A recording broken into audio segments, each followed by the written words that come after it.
እንኳን እንደዚህ ቆንጆ ቆንጆ ታሪኮች ወደሚለቀቅበት ምርጥ ቻናል መጣችሁ። አዳዲስ ቪዲዮዎች እንዲደርሳችሁ ሰብስክራይብ አድርጉ። ያላችሁን ሀሳብና አስተያየት ደግሞ ኮሜንት ላይ አስቀምጡልን። በዚህ ምሽት ኤሌኖር ሃሪሰን በጃክሰን ሱፍ ላይ ወይን እያፈሰሰችበት ሳታውቅ የቤተሰቧን የጥፋት ደብዳቤ እየፈረመች እንደሆነ አላውቀችም ነበር። ፊት ለፊቷ የቆመውና የምትሳደበው ያ ታሪያ የሚመስለው ሰው እሷ ልታድነው የምትለምነው ሁሉንም ሀብት በእጁ የያዘው ባለቤት መሆኑን ቅንጣት አላልጠረጠረችም። የፕላዛ ሆቴል አዳራሽ በውድ አምፖሎች ብርሃን ደምቋል። በዛ አዳራሽ ውስጥ ያሉት 500 ሰዎች እያንዳንዳቸው አብዛኛቸው ሰው በህይወት ዘመኑ አይቶት የማያውቀውን ሀብት የታቀፉ ናቸው። በዚህ ሀብታሞች ድግስ ላይ ለመገኘት የታገሉት የሃሪሰን ቤተሰቦች አጠቃላይ ሀብታቸው ከ$1 ሚሊዮን የማይበልጥና በዛ አዳራሽ ውስጥ እንደ ድሃ የሚቆጠሩት ነበሩ።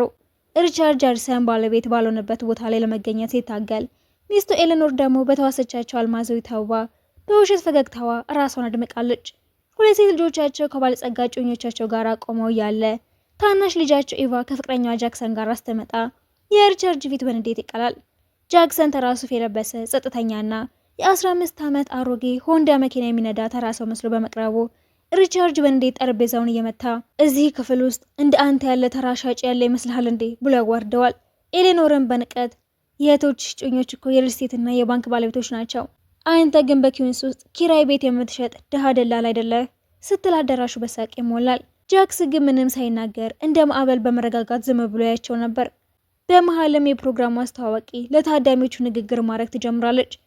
እንዴት አመሻችሁ ክብሯን፣ የአመቱ ግዙፍ የ$1 ሚሊዮን ፕሮጀክት በጃክሰን ኢንተርፕራይዝ እንደሚመራ ላብስራችሁ እወዳለሁ።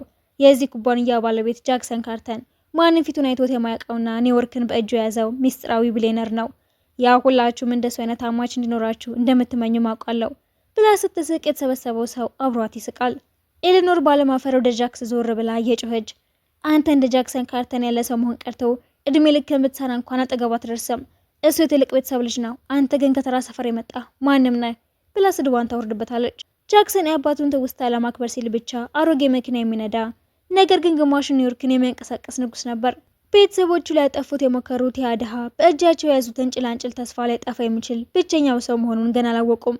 ሰዎቹ በንቀት ሲያሽፉበት ጃክሰን ዝም ይላል። ነገር ግን በ3 ግዛቶች ውስጥ በሚገኙ የቦርድ ክፍሎች ውስጥ ስሙ እንደ ጸሎት ወይም እንደ እርግማን በሽክሽክታ ይጠራል።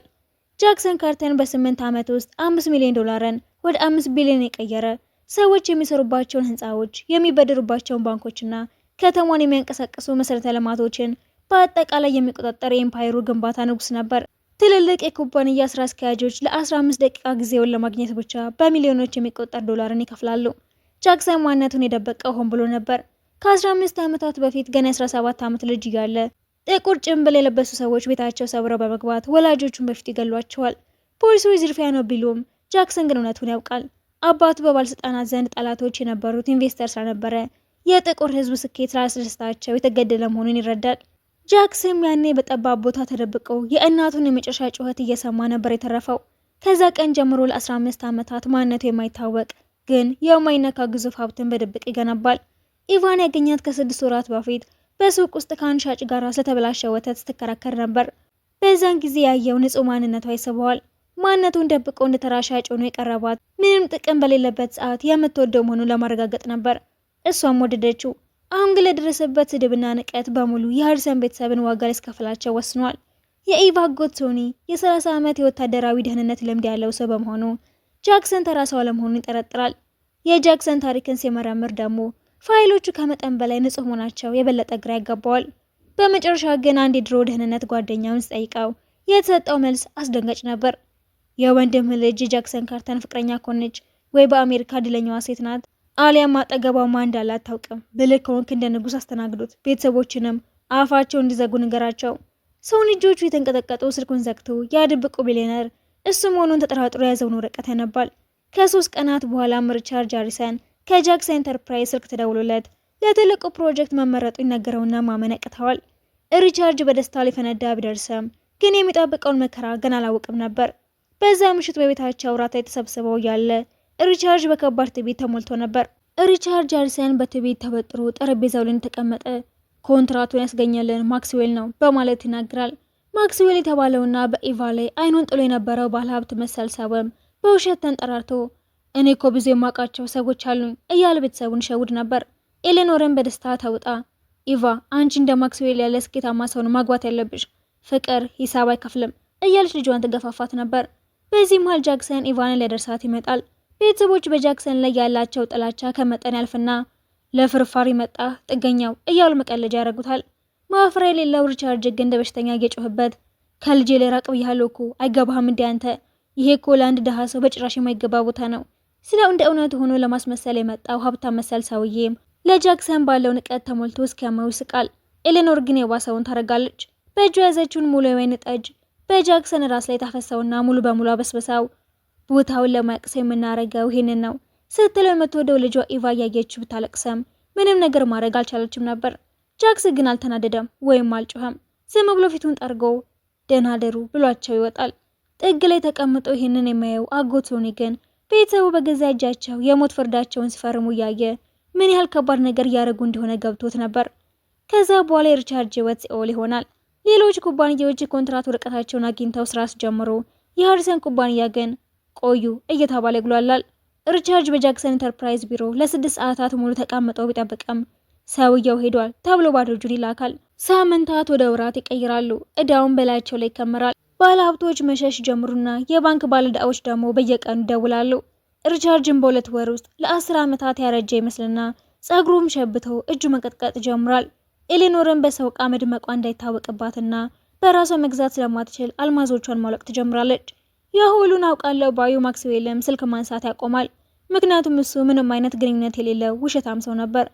በመጨረሻም አንድ ቀን ጠዋት ስልክ ተደውሎ ሚስተር ሪቻርድ ኮንትራቱን ለማጠናቀቅ ወደ ቢሮ መምጣት ትችላለህ ሲባል ሪቻርድ ሙሉ ቤተሰቡን ይዞ እሱ እየመራቸው ወደ ተባለው ቢሮ ተስፋ በማድረግ ይሄዳል። እዛም ጉዳይ አስፈጻሚዋን ሾንቴልን ማናገር ጀምርና ኮዱን መስማት ይጀምራል። ሾንቴልም ይህንን ውል ማጽደቅ የሚችለው ብቸኛው ሰው ጃክሰን ካርተን ነው ስትል የሪቻርድ ልብ ይደነግጣል። ልናገኘው እንችላለን። ሾንቴልን ፈገግ ብላ ቀድሞኑ አግኝታችሁታል እኮ ስትል ክፍሉ በዝምታ ይዋጣል። ኤሌኖርም ይቅርታ አግኝተነዋል። አዎ ብዙ ጊዜ አግኝታችሁታል፣ ቤታችሁ ድረስ መጥተዋል ስትል ሴትየዋ ትመልሳለች። ክፍሉ በሪቻርድ ላይ የመሽከረከር ይመስለዋል። የማይቻል ነው፣ በፍጹም አላገኘነውም ብሎ ሲንተባተበም በደንብ አስቦ ከቢሮ በድንጋጤ እንደፈዘዙ ይወጡና ወደ መኪና ማቆሚያው ሲሄዱ ጥቁር መስታወት ያለው ሬንጅ ሮቨር መኪና ባጠገባቸው ያልፍና አንድ ሰው ከመኪና ወርዶ ረጅም ግርማ ሞገስ ያለውና ምናልባትም የቤታቸውን የ1 ወር ብድር የሚበልጥ የቶም ፎርድ ሙሉ ልብስ እንደለበሰ ኤሌኖር መጀመሪያ ታየዋለች። አይምሯ እውነታው መሸከም አቅቶት ግራ ይገባትና በድንገት የጭንቀት ሳቅ ትስቃለች። ተመልከቱ ያድሃው ደላላ ስትል ሪቻርድ በንዴትና በፌዝ ለስራ ልትለምን መተህ ነው? የሰው ምስክርነት ትፈልጋለህ? ጥቂት የክራይ ሰነዶች ለመውሰድ መጥቼ ነው። ኤሌኖር በንቀት ታፋበታለች። ለመሸጥ የተቸገርክባት ቤት አይደለ? አንድ ውል መጨረስ መቻል ራሱ ደስ ይላል።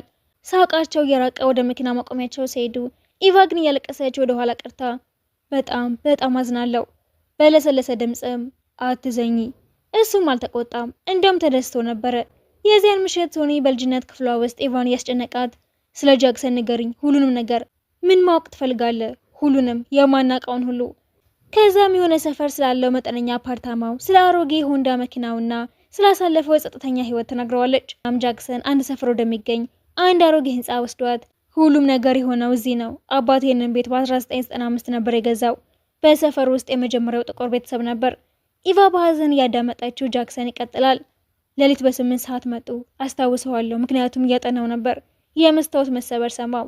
አባቴ ለመግባት ሲሞክር እናቴ ደግሞ ስትጮህ እያለ እጆቹ ይንቀጠቀጣሉ። ይቀጥልናም አባቴ እንዳስተማረኝ ተደብቄ ቀረው። መትረፍ ነበረብኝ። ኢቫ ቤተሰቦች ዝም ስለምል ደካማ መስላቸዋለሁ። ነገር ግን እኔ ከአንቺ ቤተሰቦች ስድብ የከፋ ነገርን ተርፌ የመጣው ሰው ነኝ። ኢቫም በጣም አዝናለሁ ስትለው ጃክሰን ወደ እሷ ዞሮ ሁሉንም ነገር የገነባሁት ለወላጆቼ ነው። ማንነቴን ደብቄ ኖርኩት። ለጥቂት ቆይታ ዝም ካላት በኋላም አንቺ እስክትመጪ ድረስ ብቻ በሚያምር ፈገግታም አንቺ እንድታይ ያደረግሽኝ። ከ2 ቀናት በኋላም ስልክ ተደውሎ ውሉ ቢጸድቅም የውሉ ባለቤት ግን ኢቫ ብቻ እንድትሆን የሚል ነበር። ኤሌኖር በንዴት ብትገነፍልምና ሪቻርድ ቢዋረድም ምንም አማራጭ አልነበራቸውም። ኩባንያው ሊከስር ስለነበረ ይሄ ውል ብቸኛ ህይወት አዳኛቸው ነበር። ውል የሚፈረምበት ቀን ጠዋትን በሃሪሰን ቤት ትርምስ ይፈጠራል። ሪቻርድ በሳሎኑ ውስጥ ለጃክሰን ካርተን የሚናገረው ንግግር ይለማመዳል።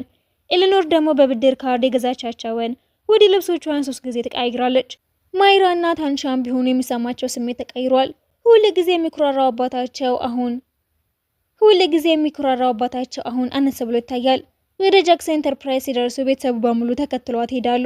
ያን ምስጢራዊ ቢሊየነር ለማየትና የማይገባቸውን ይቅርታ ለማግኘት ይጸልዩ ነበር። ወደ 7ኛው ፎቅ ይወጡና ኤሌኖር ልክ እሱን ስታየው ፊቷ በንዴት ተሞልቶ ይሄ ደላላ፣ ይሄ ድሃ ደላላ እዚህ ምን ያደርጋል? ኢቫ የእናቷን እጅ ይዛ ለማስቆም ብትሞክርም ኤሌኖር አልሰማቻትም ነበር።